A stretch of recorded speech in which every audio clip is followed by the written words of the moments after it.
नमस्कार, आप देख रहे हैं आरजे भारत न्यूज 7 और मैं हूं आपके साथ श्वेता। तो चलिए रुक करते हैं आज की प्रमुख और बड़ी खबर पर। बाबा रामदेव और पतंजलि से आखिर क्या गलती हुई जो माफी भी स्वीकार नहीं कर रहा सुप्रीम कोर्ट। योग गुरु बाबा रामदेव और पतंजलि आयुर्वेद के एमडी बालकृष्ण को सुप्रीम कोर्ट उस समय बड़ा झटका लगा जब कोर्ट ने बिना शर्त माफी मांगने वाले उनके हलफनामे को स्वीकार करने से इनकार कर दिया।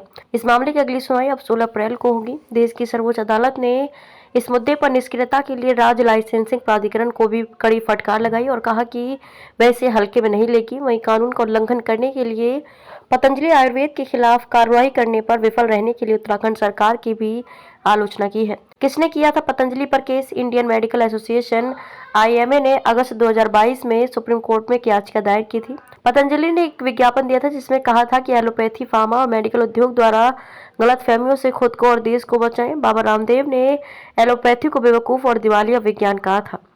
उन्होंने दावा किया था कि एलोपैथिक दवा कोविड-19 से होने वाली मौतों के लिए जिम्मेदार है। IMA ने दावा किया कि पतंजलि के कारण भी लोग वैक्सीन लगवाने से हिचकिचा रहे थे। पहली सुनवाई में क्या क्या हुआ? इस मामले में पहली सुनवाई 21 नवंबर 2023 को हुई थी। सुनवाई के दौरान न्यायमूर्ति अमानुल्लाह ने मौखिक रूप से पतंजलि को ये दावा करने के लिए चेतावनी दी कि उनके उत्पाद बीमारियों को पूरी तरह से ठीक कर सकते हैं। इसके अलावा प्रत्येक उत्पाद पर 1 करोड़ रुपए का जुर्माना लगाने की धमकी दी थी। पतंजलि का प्रतिनिधित्व कर रहे वरिष्ठ अधिवक्ता साजन पुवैया ने कोर्ट से कहा था कि किसी भी कानून का उल्लंघन नहीं किया जाएगा। फिर से क्यों खुला मामला? 15 जनवरी 2024 को सुप्रीम कोर्ट को झूठे और भ्रामक विज्ञापनों के निरंतर प्रकाशन के संबंध में भारत के मुख्य न्यायाधीश और न्यायमूर्ति अमानुल्लाह को संबोधित एक गुमनाम पत्र मिला।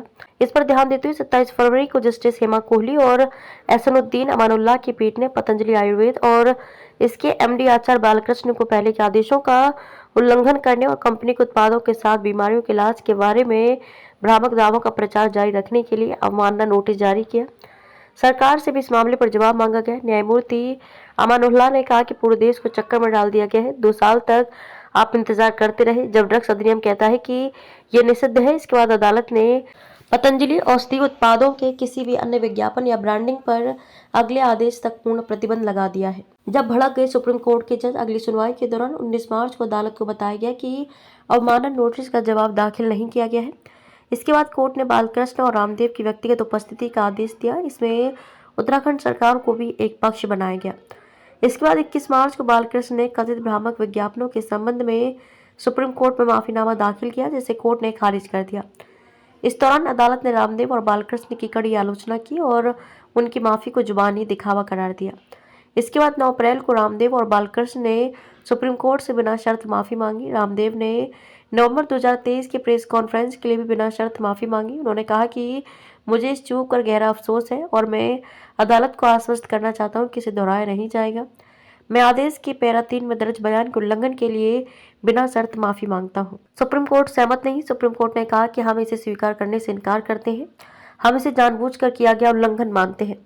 अवमाननाकर्ताओं ने हमें हलफनामा भेजना उचित नहीं समझा। उन्होंने पहले इसे मीडिया को भेजा। कल शाम 7:30 बजे तक ये हमारे लिए अपलोड नहीं किया गया था। इसका मतलब यह है कि आप स्पष्ट रूप से प्रचार में विश्वास करते हैं। आप हलफनामे के साथ धोखाधड़ी कर रहे हैं। इसे किसने तैयार किया? मैं हैरान हूँ। खबरों में अब तक के लिए बस इतना ही। फिर होगी आपसे मुलाकात ऐसी ही किसी बड़ी और खास खबर के साथ। तब तक के लिए नमस्कार और देखते रहिए आरजे भारत न्यूज 7।